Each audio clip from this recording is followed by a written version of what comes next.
Everybody, welcome back to the How Did It Happen podcast powered by WINJECT Studios. So happy to have you here as I am with every episode, and I've got an amazing success story to share with you today. John List has joined me on the podcast. John, welcome to the show. Hey, thanks so much for having me, Mike. So I heard John on another podcast. I think it was some little podcast called Tim Ferriss, I think, and talking about his new book. It's so much about not just the book, but his life that resonated with me that I reached out and asked him if he would come on, and thankfully he's here today. And you're going to love this. So let me tell you a little bit about John. John A. List is the Kenneth C. Griffin Distinguished Service Professor in Economics at the University of Chicago. He's also the chief economist at Lyft. His new book is The Voltage Effect: How to Make Good Ideas Great and Great Ideas Scale. His research has led to collaborative work with several different firms, including Lyft, Uber, United Airlines, Virgin Airlines, Humana, and a bunch of others. For decades, his field experimental research has focused on issues related to the inner workings of markets, the effects of various incentive schemes on market equilibria and allocations, how behavioral economics can augment the standard economic model, early childhood education and interventions, and most recently on the gender earnings gap in the gig economy using evidence from rideshare drivers. So basically, he studied all sorts of behavior from an economic standpoint, and maybe a little bit more than an economic standpoint. I'm going to ask him about that.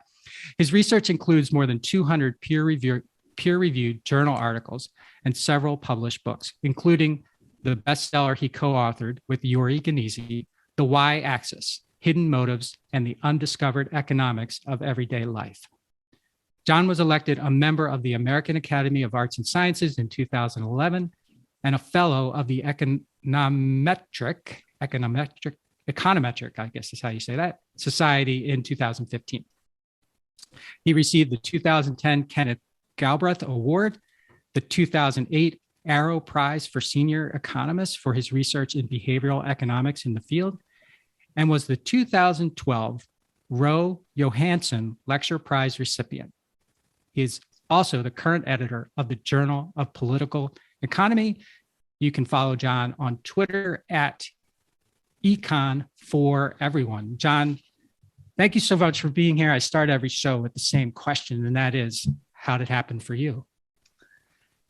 So, Mike, thanks so much. From that introduction, I understand that you have just learned economies, and all of our words that we make up, like heteroskedasticity and all of these fun words like econometrics are fun to learn, but thanks so much. You're doing a good job. Thanks. I'm glad that other one wasn't in there, the header or whatever. Yeah, heteroskedasticity. Yeah, I was like, thank you for excluding that. Okay, but you're doing a good job. Look, half the battle with learning economics is learning the language, is learning, which I call economies. So, okay, how did it happen for me? I would say it's one part luck and one part economic thinking. Okay, so let me unpack that. The family that I come from is a very proud family, wonderful family, but a family that might not place as much emphasis on education is what I place on my children. I'm a first-gen college kid, and I was really a first-gen college kid a little bit by mistake.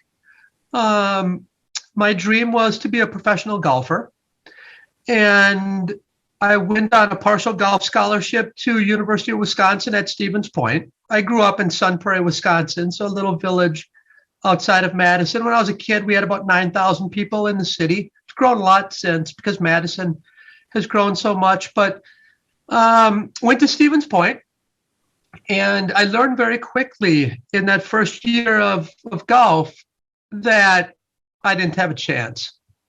So what I mean by that is I wasn't ever going to make a difference in golf. I just wasn't good enough.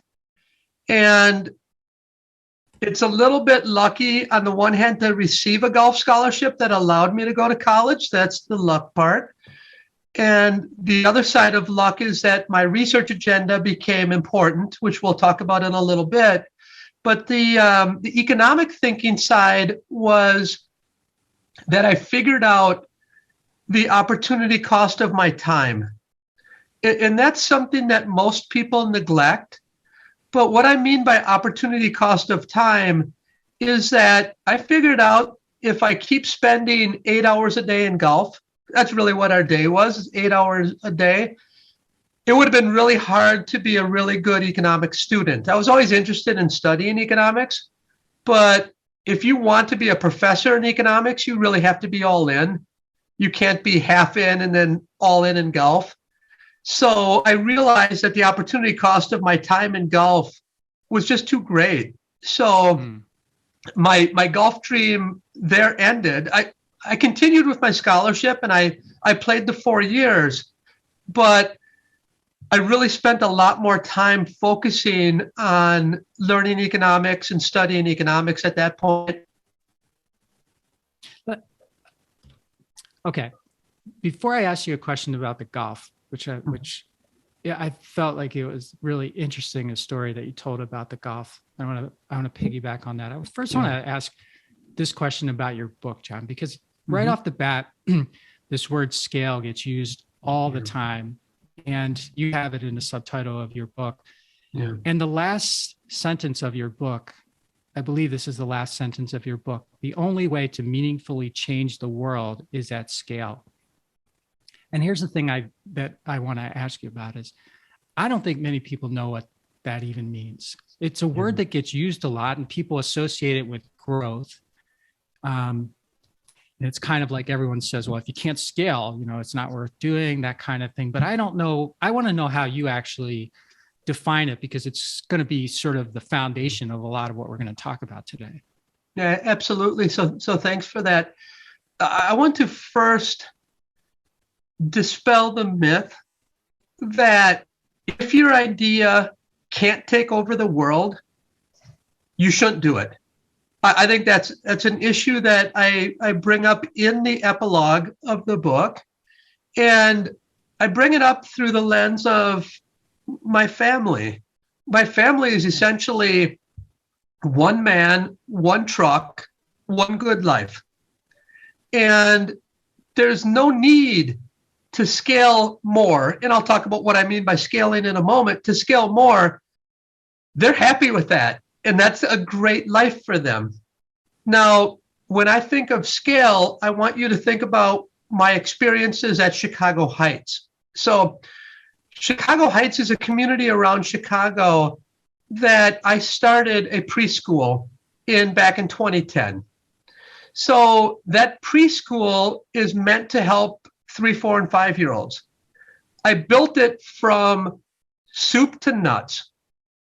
Now, when I think of scaling, I think of, first of all, I built that preschool to help those kids in Chicago Heights.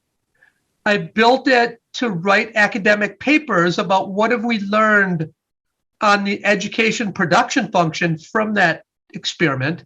But I also built it because I wanted to take what worked in Chicago Heights, and I wanted to first horizontally scale it, which meant I want a school in Minneapolis, a school in Denver, a school in LA. So does my result scale from Chicago Heights horizontally? And then I also wanted to scale it vertically. And what I mean by that is, instead of just one school around Chicago, I want 1,000. So to do that now is a totally different proposition than to do the horizontal scaling. And what I mean by that is, if I have to hire 30 teachers in Chicago Heights, like I did in my pilot experiment, so if I want to do that in New York, I have to hire 30 teachers there. If I want to do it in Atlanta, 30 teachers there. Now instead, that's okay, I can do that. But if I want to hire 30,000 teachers around Chicago and vertically scale it, that's an entirely different proposition.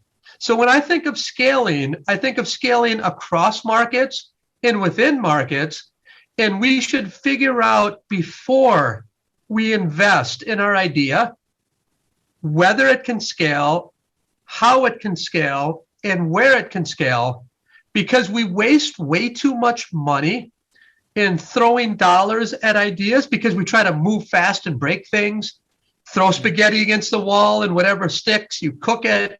We have too much of that. And our federal government, our state governments can't afford to do that anymore because the solutions to our major problems are not coming by way of move fast and break things. It's not working. Yeah. Okay. And that, well, thanks for clarifying that, because that, I think that's something that everybody can kind of get their arms around. Like, I can't dominate a whole market, say Chicago, for example, because there's not enough available in a something that requires talent, talent people. There's not enough talented people around in order for me to do that. But on the horizontal side, if I go to these different geographies, different markets, I can surely find 30 or 50 people who have what our top talent, let's say. I love that, Mike. You're exactly right. So in the original experiment, what we find, or in the original pilot, what we find is good teachers are non-negotiables.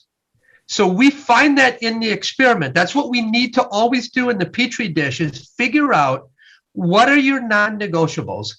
And then you can scale where you can find those non-negotiables. And you're exactly right. If I try to scale too big in Chicago, good luck. I can't find 30,000 good teachers.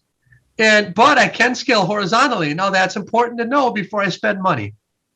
Okay, thank you. And so now I'm going to get back to the golf for a second, because I didn't know, and it's been a little while since I did listen to the book, but I didn't know it was that early, like your freshman year where you made that, because I remember you talking about playing golf with, it was Jerry Kelly and Steve Stricker or something. They were, maybe you weren't playing with them, but you were playing in a tournament with them. And I remember you were talking about when is, quitting is not bad or something like that. There's a chapter like quitting is not bad. Yeah. And you came out of that experience with the realization, as I recall, that these guys were a few years ahead of you, but in age, but in, they were 5 strokes or 6 strokes or 7 strokes ahead of you. And you're thinking, that's just an insurmountable, I can't make up that many strokes or something like that. Is that no, you sort of push you over? No, 100%. So, I played against those guys in high school. So I was a sophomore when Jerry was a senior, and we're in the same conference. So we played together. And the difference wasn't that great in high school. Okay. So, he went to Hartford. Steve Stricker went to University of Illinois.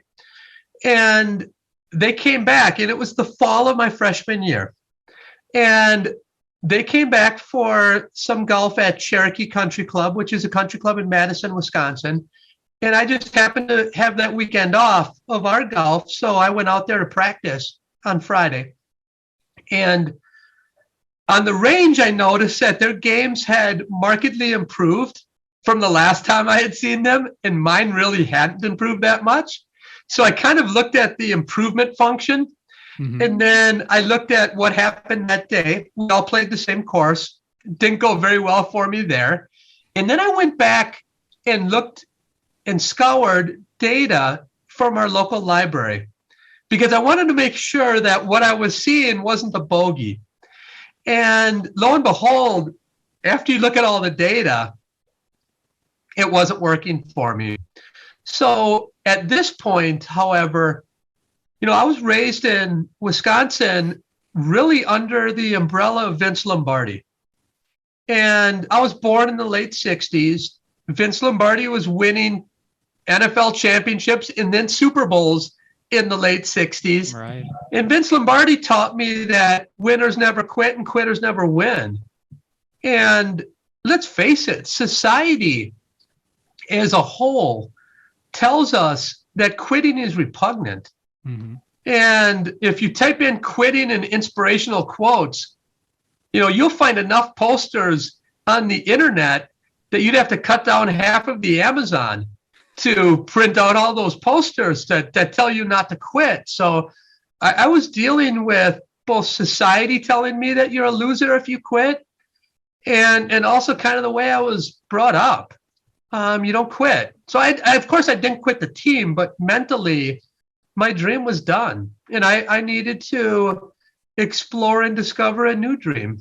And that's exactly what I talk about in chapter 9, I think or 8. It's called Winners Quit. Because winners do quit, but they call it pivoting, and they call it audible.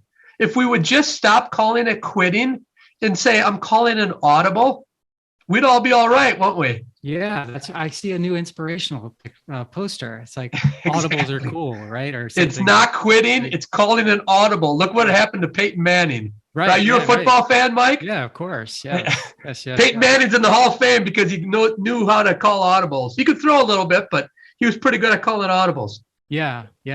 And Denver got pretty smart about picking him up too after his career was over, right? Yeah. Picked up another Super Bowl. They had a pretty good team around him, of course. He wasn't really that good that year that they won the Super Bowl, but what the heck? Well, yeah. It doesn't matter now whether he was or not. Exactly. I mean, he was really good in Indy, of course, but he was good enough to win the Super Bowl. So this quitting thing and what you were talking about earlier was like throwing spaghetti on a wall sort of approach, or move fast, break things. It reminds me of you have this thing you talk about in the book, and hopefully this makes sense. You tell me if it doesn't, but this policy-based evidence versus evidence-based policy. And when I'm looking at those two things you were talking about, I thought, well, I should ask, because those sort of seem like, and they may not. You had different examples, I think, in the book, but it's like, who's wagging, what's wagging? Is the tail wagging the dog, or is the dog wagging the tail, when it comes to making decisions? So what is it with us that we believe so much in our ideas that we don't think we need to test them? So much of your work is testing ideas that people think they know the answer to, and all of a sudden you say, well, let's prove it, right? You have tons of examples in the book about this, but what is it about us, John? What? Yeah. No, Mike, you've hit on some very important questions in that soliloquy, absolutely. So let's start with, what is it about us? I think we are a bundle of psychological biases that are just waiting to be let loose. And the particular bias that you're bringing up that I think is important in this area is called confirmation bias. So we have an idea about something that might work. So, for example, we think the early childhood program that I did in Chicago Heights, you might have a belief that, that's going to work, or it's not going to work, whatever. If you believe it's going to work, when you gather new information, you tend to accentuate the new information that is consistent with your belief, and you tend to argue that, well, these data that aren't consistent with my belief, they're really not true. They're really not legitimate data, and you try to find a flaw in them. And I think in many cases, especially men who tend to be overconfident, we have a belief that's so strong about something that there tends to be some evidence in favor and some against in nearly every decision making that's important for you. And you tend to accentuate what conforms to your beliefs. So I think that's number one. We have confirmation bias. Now, number two, in thinking about policy-based evidence versus evidence-based policy, here's what I mean by that.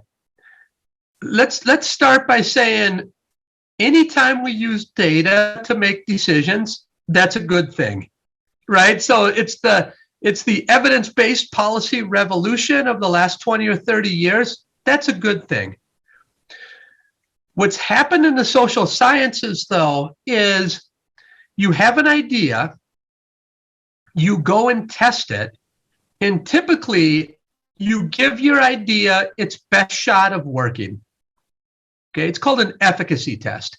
Okay. So it's like, give your theory its best shot, or give your data or your idea its best shot. Okay, so you run the experiment, giving your idea its best shot. It works. you write it up in an academic paper, you publish it, you forget to tell everyone it was an efficacy test, and then you move on and work on something new while everyone else digests your work and implements it. Now, that is what has gotten us into all this trouble, because what you need to do is say, look, what are the constraints at scale? What are the constraints in the real world? And bring those constraints to your original research or to the Petri dish and say, does my idea work with the warts or the constraints that any idea will face when you scale it?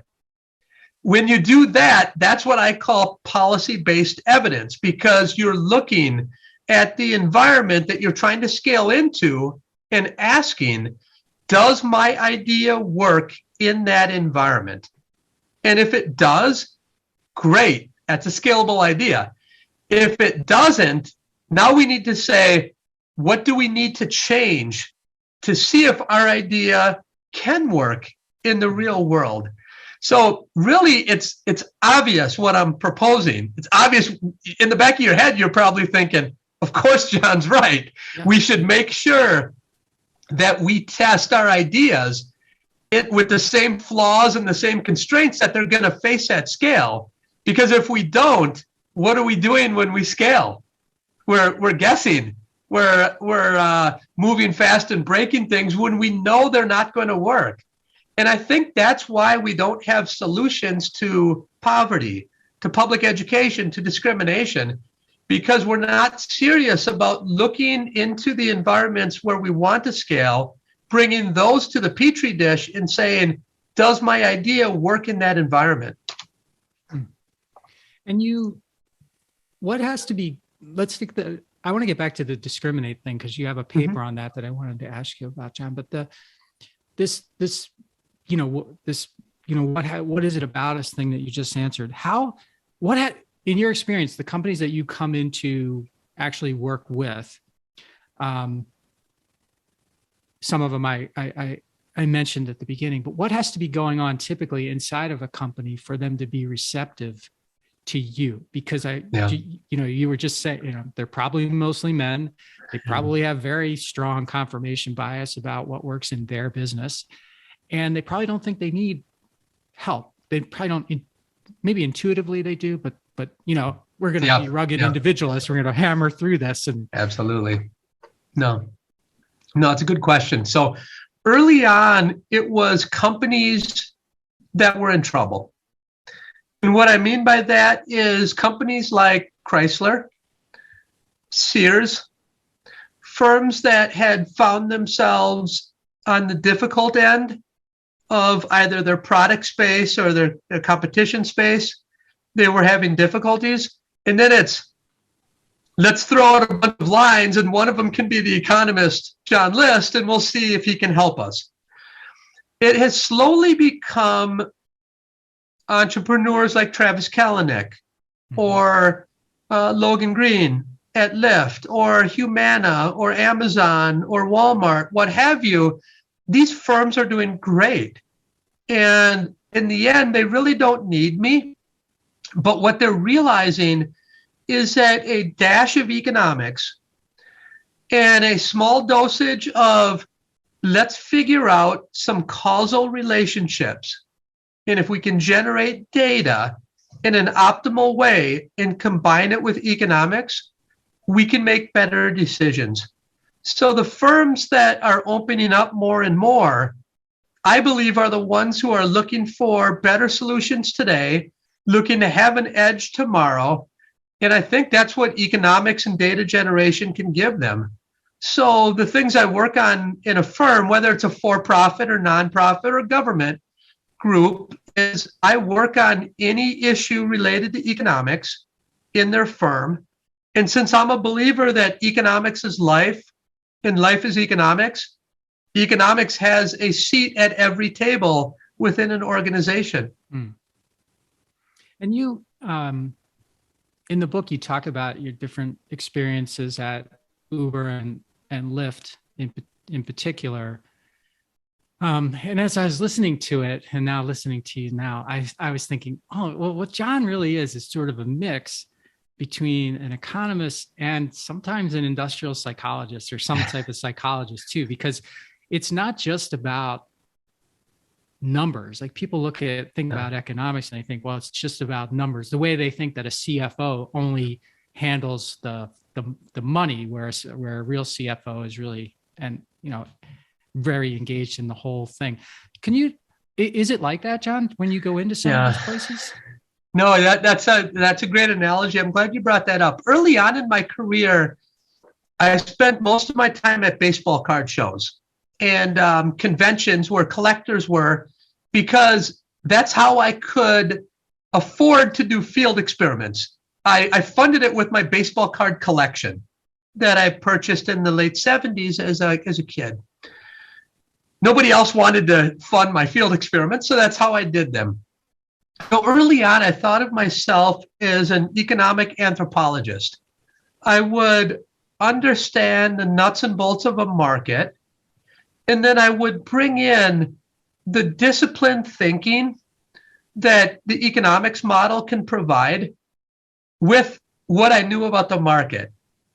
Now, over time, my interests evolved into not only being an economic anthropologist, but I became interested in psychology and the underpinnings of how we can use psychology to learn about economics and behavior in the field. That's become behavioral economics now. Okay. I've also taken on interest in sociology, and that's because the sociological aspects, the network effects that we have in our economy are super important. I wrote a paper called The Social Side of Human Capital Formation and how important neighborhoods are to teaching our young children. So I'm part sociologist. I'm also part computer scientist. How am I part computer scientist? Well, we do a lot of coding and we have mounds and mounds of data.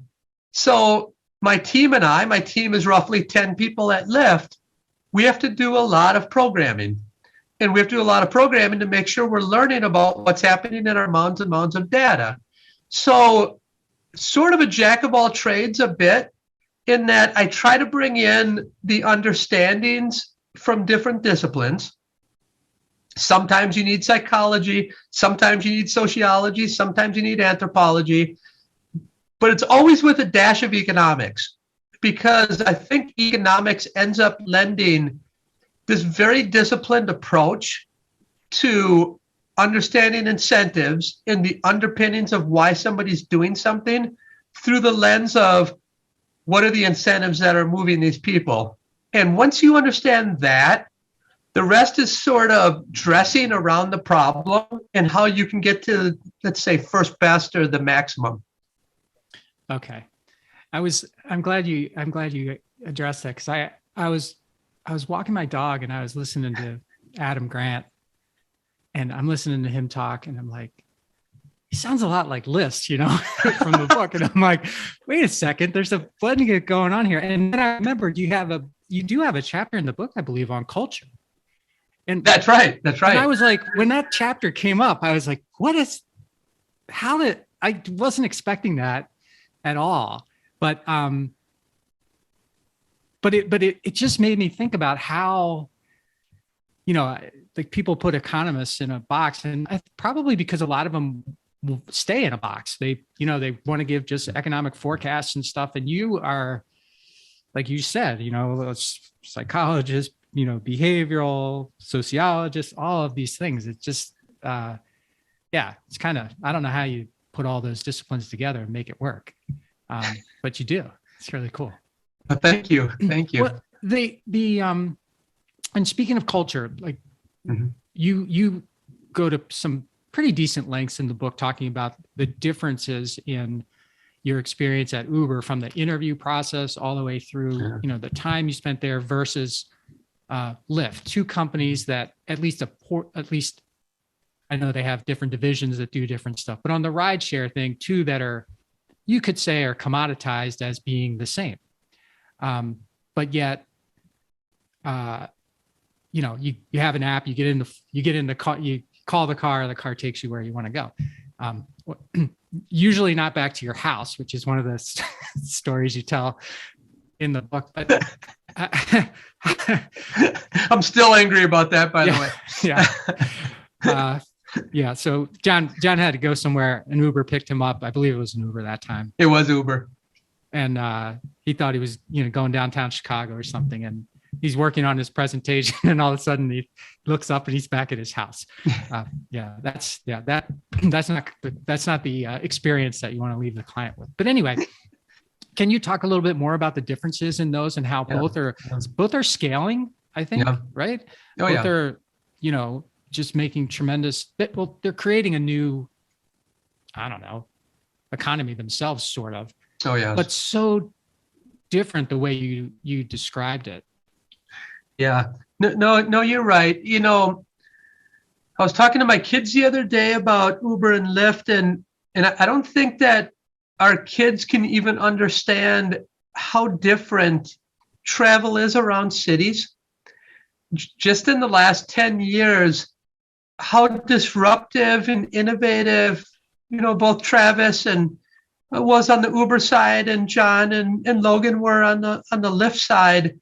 I used to fly into Boston, Logan, and stand in line for 45 minutes waiting for a cab. And now it's touch, and half the price you're traveling to your destination. So the one thing that the industry has, however, is a differentiation problem. And what I mean by that is when a car pulls up, you don't know if it's an Uber or a Lyft. Many of them have both stickers on. Yeah. They have both stickers, so the person's dual lapping. But it's a real issue if you don't even know what kind of product or service you're purchasing. I always say, at least Coke and Pepsi have different cans. Right. In Uber and Lyft, we don't even have different cans. So one part of that then is you have to try to differentiate on some different levels. You can create a new product or new service, but within 6 months, the other one copies you because it's really hard to trademark Share or Black or whatever, or LX or whatever you want to call it. So it looks like from the outside, these monsters or organizations are isomorphic. But when you're on the inside, it's very different. And it's very different in the sense of we are doing this as a team, and we are doing this as an organization that is trying to change the world. Both of them have that view. Both of them have the view that data is our DNA, and we are going to use data until the end to drive decision making. But at least when I was back at Uber, where the similarities ended is more or less from the process of getting from a question to a final answer. It was a little bit like what happens in some academic circles, where the debate can be very heavy and the scrutiny can be very, very heavy as well. And it can be a very intense process. And it was always meant to get to the right answer and get to the right answer as quickly and efficiently as possible. So there was never any issue about some demon trying to hurt others. It wasn't that way. It was just the process of getting to the solution is just a little bit different between the two companies. Where at Lyft, you can think of, they started driving cars with pink mustaches on the front. Right. And this is a pink mustache family. And these are family members who you're dealing with. And that's how you work together. The pink mustaches would still be on the cars if they hadn't fallen off and caused some accidents, right? They'd still be on. But that isn't just for show. That's exactly how Logan and John run the business and exactly how they want things. Now, I have no idea how Uber is run today. when the execs left, I'm sure they had dramatic change as they rolled over everyone at the exec level. I know Dara wanted to make that a key feature of his leadership, is he wanted to add much more responsibility in terms of the leadership showing respect and care for all of the workers. I think that when the engineer's email went viral and blog post went viral about what she had experienced, I think Dara's mission was to reverse course on that. And from everything I've heard, he's been able to do a good job on that. So my guess is that Uber and Lyft are pretty similar. Okay. Well, I haven't experienced the kind of growth that either one of those companies has experienced, but it always seemed to me that civility matters to people, because the human likes predictability. They can take bad news, they can change, but they can't take, like, one day it's going to be like this and the next day it's going to be like this. It's just very nerve-wracking. That's my experience, at least. Yeah. Are you going to watch the Showtime show on Uber that's coming out? Absolutely. I've urged, I'm sure I'm not going to be in there at all, but I urged them, if I am, I want Matt Damon to play the chief economist. So I don't know, Mike, if you can put in a word for me, I'd appreciate that. Okay. Yeah, I'll do that. Yeah. Hang on. I'll text him right after the show. Yeah, text him, please. Please. It's the least they can do for me. Now, I'm sure I won't be a part of it, but I'll probably recognize some of the features on the show, I'd suspect. Yeah, well, maybe they'll, who knows, maybe they'll get into the tipping thing when you, because that's a kind of an interesting thing. Absolutely. And I do want to talk about that. But before I go there, I wanted to add one more thing to your description of yourself as, like we were saying, an economic anthropologist, psychologist, behavioral sociologist, all computer programming. I want to add chameleon to that, John, because you are one of the few people that I know who, have sort of blended the academic world, the corporate world, and the government world. I didn't mention that in the bio, but you worked in the Bush administration as well. And so the first thing I want to ask you is, how do you blend? Like, just you personally, how do you fit in all of these different places? And then where do you feel most or least comfortable? Yeah, good question. So on the first one, I think the secret sauce is one part, if you can explain the principles of economics and apply the principles of economics to problems, those types of solutions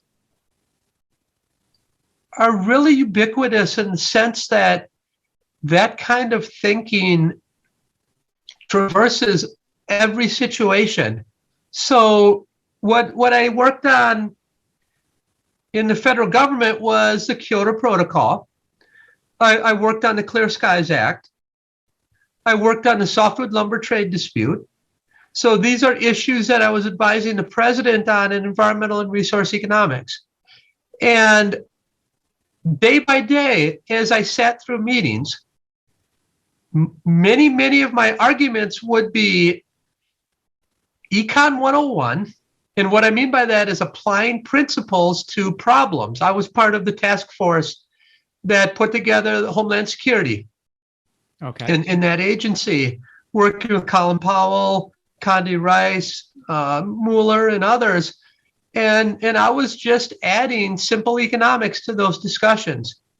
And when I look at my work within organizations, it always starts with being able to explain how economic principles can help us think through a problem.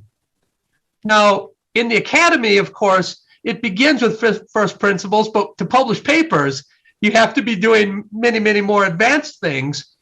And those are, so to answer your second question, the academy is my true home, and I'm a scientist through and through. So I feel the most at home in using economics in an advanced way to try to stay on the frontier and push the frontier. So I would say that's my true home. And I like to apply what I learn in the ivory tower to these other settings, because a little bit of economics can go a long way to affecting positive change in every setting.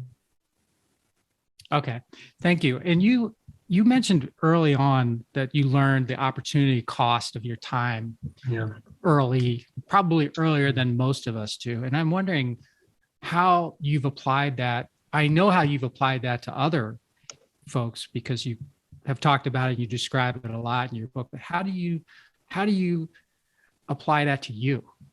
Yeah. You know, when I first learned economics, I thought that it was all obvious. And I didn't understand why people would have trouble understanding. And then when I started to teach economics, I learned why people have trouble. Because you start out, you're teaching a new language. As we talked about before, you're teaching economese to people. You have some math.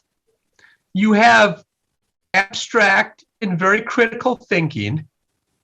And you have a lot of logical conclusions that you have to reach when you think like an economist.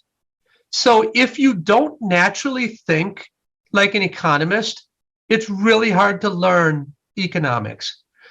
I've just always thought like an economist. And when I learn economics, it's just common sense to me.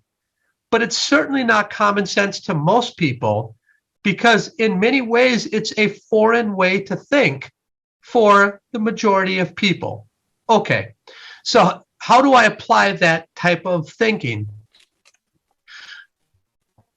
When you think about why people quit jobs, you ask them, and I've done this in surveys where I say, why did you quit your job? Typically, the first frontline response is, my boss no longer appreciated me. Second type of response is, I didn't receive the promotion or pay raise that I thought I deserved.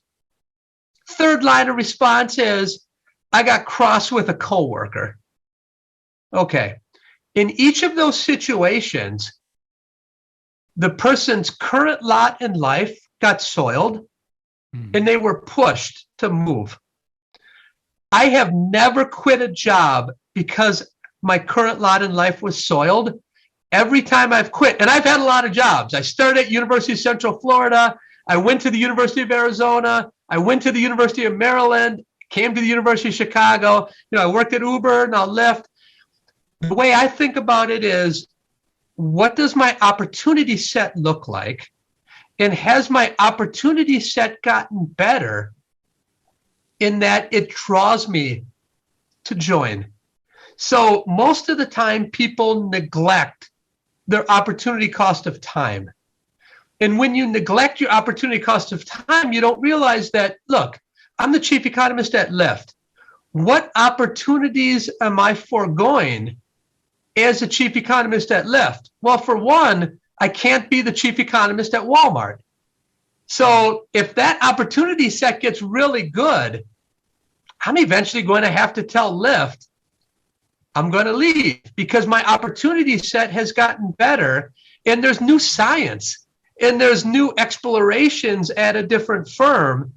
And I can tell you that will probably happen sooner rather than later, Mike. I don't want to give a drop the mic thing, but breaking news. Hold on, everybody. Breaking news, exactly. So today's my last day at Lyft, and I will be joining another top firm within the next 30 days. That's there you go. That's a fact. So it's natural for me to think about my opportunity set and not to neglect the opportunity cost. And I don't think that's natural for people. So that's an example of just applying standard economic logic that is first principles for me, but it tends to be work for others. Mike, how do you think about it? Do you think about your opportunity cost of time? I do. I think about it a lot, but I still end up getting into things that I know are not going to give me, are not maximizing my opportunity cost. John, less now than before. Like when I first was an entrepreneur, I would give up opportunity costs all day long because I always thought everything I was chasing would turn into gold. You know, who knows? Gold. You know, it's one of those things. Who knows whether it's going to be good? So I have to do it. Is there like a simple matrix that people could use, John, to think through, like a simple thinking matrix? I do think in terms of quitting, I do think we should periodically take a look at whether our opportunity set has gotten a lot better. And what I'm talking about here is maybe every few months, whether it's an apartment or a job or what have you, take a look and see, you know, is there a way or another job that will use my comparative advantage, that will better leverage what I'm good at? Right. Because a lot of times you take a job because you want to make a living, but you realize through that process that maybe this isn't the perfect fit, and maybe they're not leveraging my skills as well as they could. So that's not a good thing. So you should periodically look around. I would say don't move or quit until you know you have a great opportunity. So I don't want people quitting just to quit. But if you have a great opportunity, it's a sure thing, and it's going to take better advantage of what you're good at, go for it. We don't do that enough. And thank you for that. And you talked about the quitting thing before with the golf, but then you mentioned Central Florida. Is that the first place you went? And if I recall, you applied to like 150 places. Yeah. And 149, Central Florida said yes. It was the first one to say yes out of 150. So there's that part of not quitting, because you were at that point, I suppose you were just bought in that you were on the right path. And so you didn't go to the library and look for 2 days and look at stats like you did in the golf thing, right? You knew. Is that right? Or no, you're 100% right. And this happened sort of twice early in my career. One was I applied to 150 schools. I only got one interview. And usually you'd get maybe 20 to 30 interviews. So that was a really bad sign. And the other one was nobody believed in my field experiments, really. And they didn't think that using the world as your lab was the right way to go about economic research. Now, in the first case, it really was the case that I'm really not good at anything but economics. So if I would have quit economics, like if UCF wouldn't have worked, I'm not sure what I would have done. But there really wasn't an outside opportunity for me. I mean, what else am I going to do if I can't make it? So the fact that I didn't have anything else to go to, had UCF not worked, I'm not sure what I would have done. In the field experiments it was kind of clear to me that as soon as I would explain what field experiments were about and how useful and important they can be to economics, then people did come around. So that was a process of educating and teaching. But you're right. It wasn't the case that I was looking around right away, because I was convinced it was my comparative advantage, economics. Got it. Well, I'm glad you left us with that. I'm glad I got to that, because I feel like you have to say yes to a lot of things before you learn what you need to say no to. That's right. This opportunity cost is something you have to develop. And I feel like if you right off the bat, or be like, nope, I'm not going to do this, or, I'm only going to do this things, or I'm only going to do what I'm passionate about, or some of the stuff you hear on the inspirational posters we were talking about earlier, you really haven't given yourself the opportunity to understand what your opportunity cost is. I think that's a great point. I'm so glad you made that, Mike. I think early on, youngsters don't experiment enough, and they don't try enough new jobs or new situations or tasks, in that they never gain a chance to figure out what they're good at and how they can change the world. And I think more and more as people begin to understand and appreciate their opportunity cost of time and opportunity cost of doing a task at work means you can't do another task. It means you can't learn what you're good at. And I think that is going to lead us to more and more experimentation in the workplace and more trial by error. I think that's a good point, Mike. And last question for you. Is it more intimidating to write a book and see what people think about it? Or is it more intimidating to write an academic paper and see what people think about it? That's great question. I think academic paper for two reasons. One, let's face it, that's my real currency. Mm-hmm. My real currency as a scientist is what my colleagues and contemporaries think about my work and how future economists use my work. So that is my true currency. The second is because a lot of our, let's say, reviews come in an anonymous way. So the way that the Academy works is you send your paper into a journal and you tend to get maybe 2, 3, or 4 anonymous reports. And those reports can be quite snarky. And they still hurt my feelings in many cases. Most of the book reviews, now there are some on Amazon that are snarky and they're anonymous and they hurt my feelings.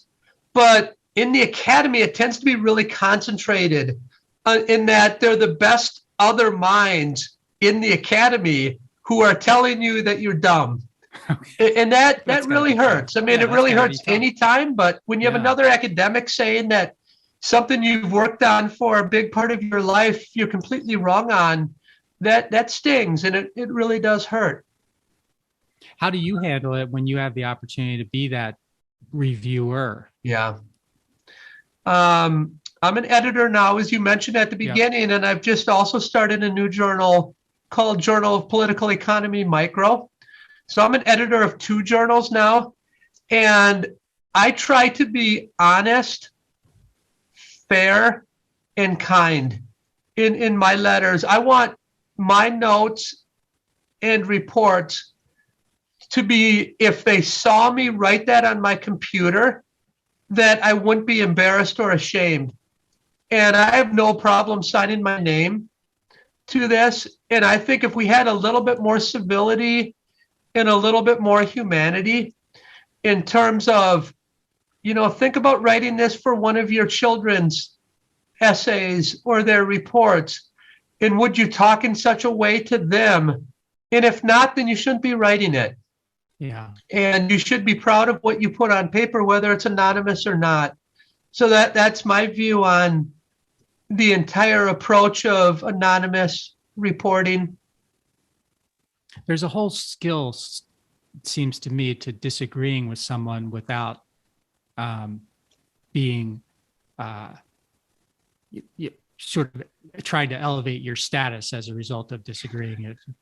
That's a great point. I think a little bit of theory of mind really goes a long way in these cases. And what I mean by theory of mind is the ability to put yourself in the shoes of the other person and think about all of the work that they've put in and how important that piece of research is to that person. Right. And I think the minute you practice or have a little bit of theory of mind, then that can go a long ways in being a kind person too. Well, that's an awesome place for us to end, John. Thank you for that. Pick up John's book, The Voltage Effect. Believe me, you will get so much value out of it, and you will be surprised by we covered like this much of what's in this book, and just all the examples and all the theories and all just the real stuff. It's not like, it isn't this, I don't know. To me, it felt like I was just hanging out with a friend. And I was just being schooled on all these different things that I may have thought a little bit about at some point, but now I think a lot more about them. So John, thank you so much for writing the book. You can follow John on Twitter econ for everyone. Is there anything else you'd like to leave us with, John? No, I just want to say thanks so much for your kind words. They mean a lot. And thanks for having me on. I really appreciate it, Mike. My pleasure.